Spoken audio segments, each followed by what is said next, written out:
नमस्कार। चलिए आज अमेज़न के घने जंगलों की एक ऐसी अविश्वसनीय कहानी में गोता लगाते हैं जो हमें सर्वाइवल के बारे में बहुत कुछ सिखाती है। ये कहानी सिर्फ मुश्किलों से बचने की नहीं है, बल्कि ये कहानी है इंसानी सरलता की और प्रकृति के साथ तालमेल बिठाने की। ये विश्लेषण एक ऐसे सर्वाइवर की यात्रा पर है जिसके लिए अमेज़न में हर दिन एक नई चुनौती लेकर आता है। एक ऐसी जगह जहां पहले से बनाए गए कोई नियम काम नहीं आते, बस एक ही नियम है, किसी भी तरह जिंदा रहना। तो ये पूरा सफर एक फिलॉसफी से शुरू होता है, एक ऐसी सोच जिसे हम और आप जुगाड़ के नाम से जानते हैं। जुगाड़ यानी कम से कम चीजों से मुश्किल का हल निकालना। और जब कोई अमेज़न जैसे माहौल में हो जहां संसाधन तो कम है लेकिन खतरे हर कदम पर हैं, तो यकीन मानिए यही जुगाड़ वाली सोच ही सबसे बड़ी ताकत बन जाती है। सफर बहुत लंबा और थका देने वाला है, और तभी एक उम्मीद दिखती है। नदी के किनारे फंसी एक पुरानी टूटी फूटी डोंगी। ये एक मौका तो है, पर अपने साथ एक बड़ी मुसीबत भी लाया है, क्योंकि इस डोंगी में एक बहुत बड़ा छेद है।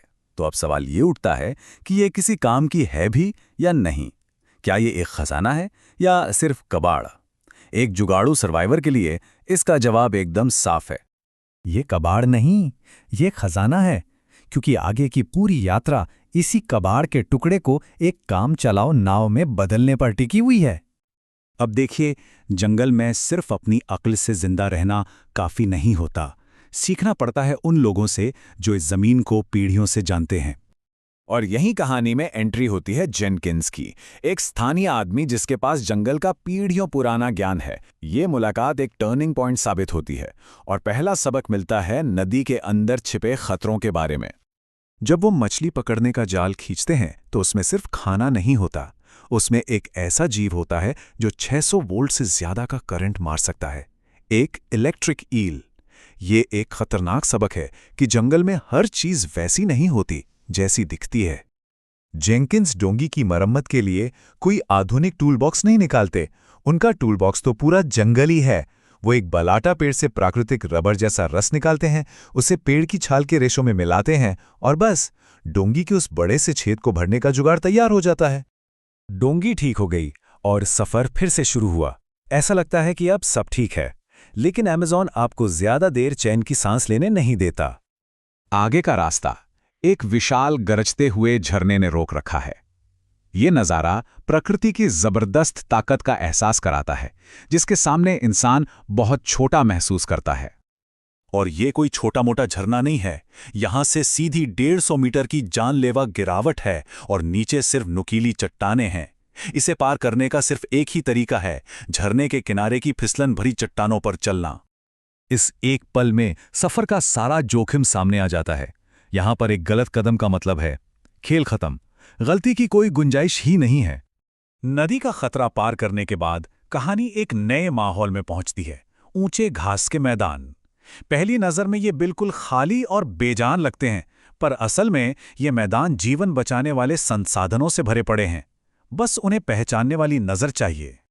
यहां जिंदा रहने का मतलब सिर्फ बाहरी खतरों से बचना नहीं है। कभी कभी सबसे बड़ा खतरा हमारे शरीर के अंदर ही पनप रहा होता है। जहरीले सांप और नदी की तेज धाराओं जैसे खतरे तो दिखाई देते हैं, लेकिन एक छिपा हुआ दुश्मन हफ्तों से त्वचा के ठीक नीचे धीरे धीरे बढ़ रहा था। ये दुश्मन था बटरफ्लाई का लार्वा, एक छोटा सा परजीवी जो अब एक बड़ी मेडिकल इमरजेंसी बन चुका था, और वो भी ऐसी जगह पर जहां किसी भी तरह की आधुनिक मदद मिलना नामुमकिन था। ऐसी हालत में सर्वाइवल के बेसिक नियम सबसे जरूरी हो जाते हैं। लगातार बारिश हो रही है तो गीली लकड़ी से आग जलाने के लिए पंप ड्रिल का इस्तेमाल करना, रहने के लिए छत चाहिए तो घास से एक वाटरप्रूफ झोपड़ी बनाना, और जो खाना मिला है उसे धुएं में सुखाकर लंबे समय तक के लिए सुरक्षित रखना। सफर का आखिरी पड़ाव तब आता है जब मुलाकात होती है वाराओ लोगों से। ये लोग न सिर्फ मदद करते हैं बल्कि एक साझा शिकार पर भी ले जाते हैं, जो इस यात्रा का अंतिम चरण है। वारो शिकारी दिखाते हैं कि जंगल का असली ज्ञान किसी एक इंसान के पास नहीं बल्कि पूरे समुदाय के साझा अनुभव में होता है। वो न सिर्फ बटरफ्लाई लार्वा का इलाज जंगल की पत्तियों से करते हैं बल्कि साफ पानी और भोजन भी ढूंढ निकालते हैं। ये इस बात का सबूत है कि साथ मिलकर काम करना ही जिंदा रहने का सबसे अच्छा तरीका है। सफर के आखिरी और सबसे खतरनाक हिस्से के लिए अब तक का सारा सीखा हुआ ज्ञान और जुगाड़ की कला एक साथ काम आती है। फेंकी हुई प्लास्टिक की बोरियों से एक पाल बनाया जाता है ताकि हवा की ताकत का इस्तेमाल किया जा सके। तो इस पूरी यात्रा से क्या सीखने को मिलता है? एक ऐसे माहौल में जहां बड़े से बड़े प्लान भी फेल हो जाते हैं, वहां जिंदा रहने के लिए सबसे जरूरी टूल क्या है? ये कोई चाकू या कंपास नहीं है। ये है इंसान का दिमाग, उसकी वो काबिलियत कि वो किसी भी परिस्थिति में खुद को ढाल सके, सीख सके और जुगाड़ कर सके।